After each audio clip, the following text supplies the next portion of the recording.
Hi, this is Steve Walton from Tropic Heating and PatioHeat.com. Today we're going to take a look at this established business. You can see here we have a nice overhead structure that we can hang some equipment from, and then also if you notice back here we have some seating behind this wall with a nice wind protector above the low wall. But today I'm going to take you through some of the processes I go through to place the units in their ideal spot for the best performance into this patio. So let's go ahead and take a look at some of the elements here. First of all, we have a mounting height off of these beams that's going to be roughly 10 feet off the ground, and then also our space itself is about 16 feet wide by about 27 feet deep here. There is another small structure on this edge of the building, but I believe this is an entry-exit point, so we're not going to put any equipment in there. And also it's a little bit lower in elevation. It's not depicted, but we're not going to be dealing with that space today. So what we do know is that we have a well, we want to put the natural gas unit in here. So our dimension of a natural gas unit sun pack would be 8 inches by 8 inches and then 48 inches wide. So that's one dimension we know. Also, when we place the heater in this orientation so that it's pointed straight down to the floor, we know that our clearance from the top of the heater to any combustibles above would be approximately 15 inches. So those are a couple of things that we want to take a look at when we place the heater. The footprint of a sun pack when placed off of ground about 9 feet is going to be 10 feet this direction and then 12 feet about that direction.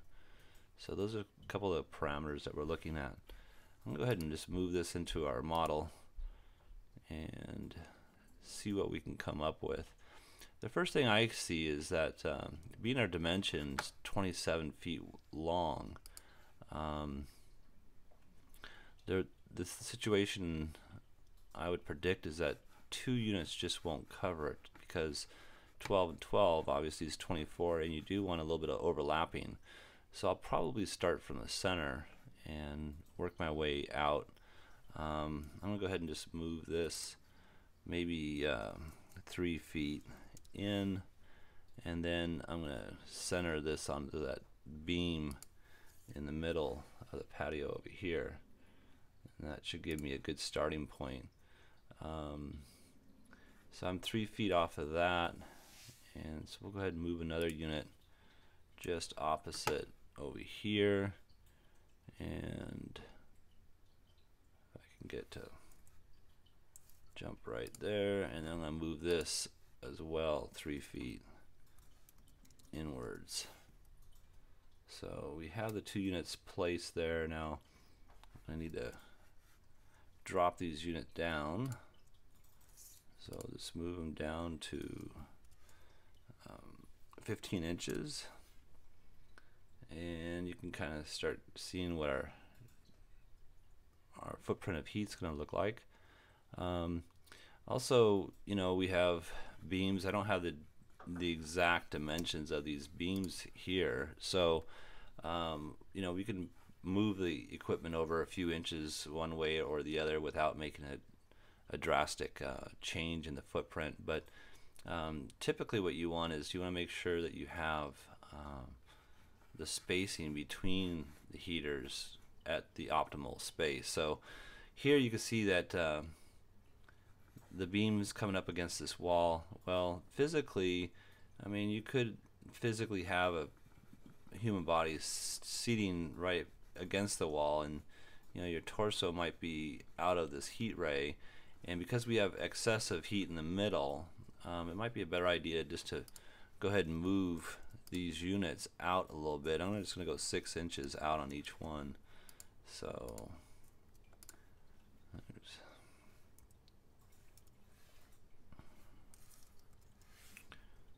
you can see now I have a little bit more, and I'm going to just go ahead and move another 6 inches,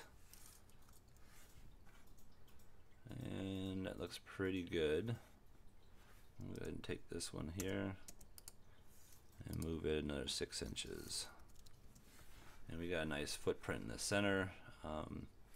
Now going over onto this side here, I don't have the true distance of the space between this beam and the wall, but it becomes more apparent that I could move this heater to the left a little bit further. But now I'm going to start worrying about the distance between the heater and this this beam here. But I'm going to go ahead and move both of them over now.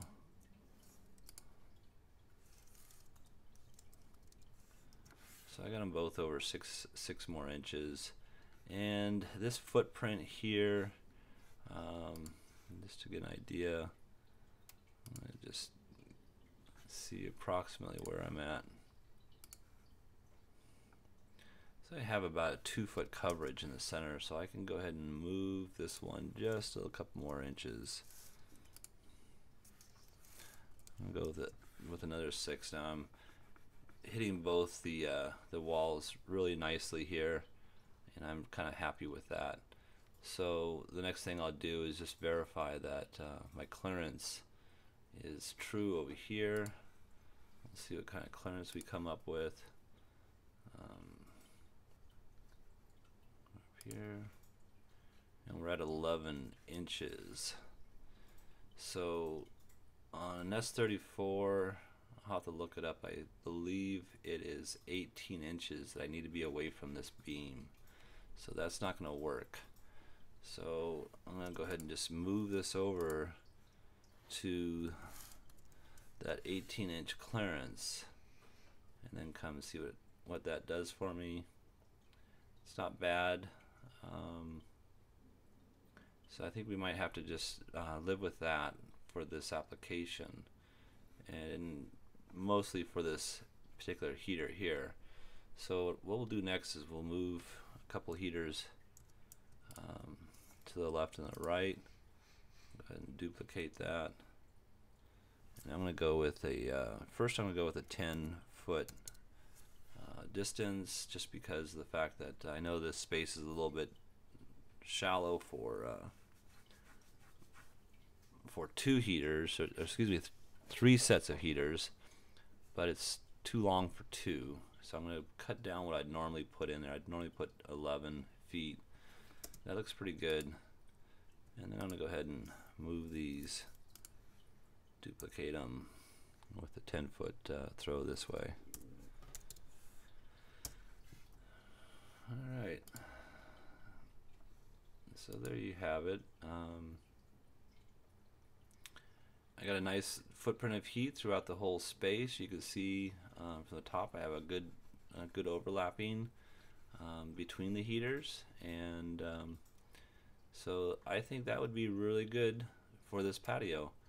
And that's pretty much how I do this.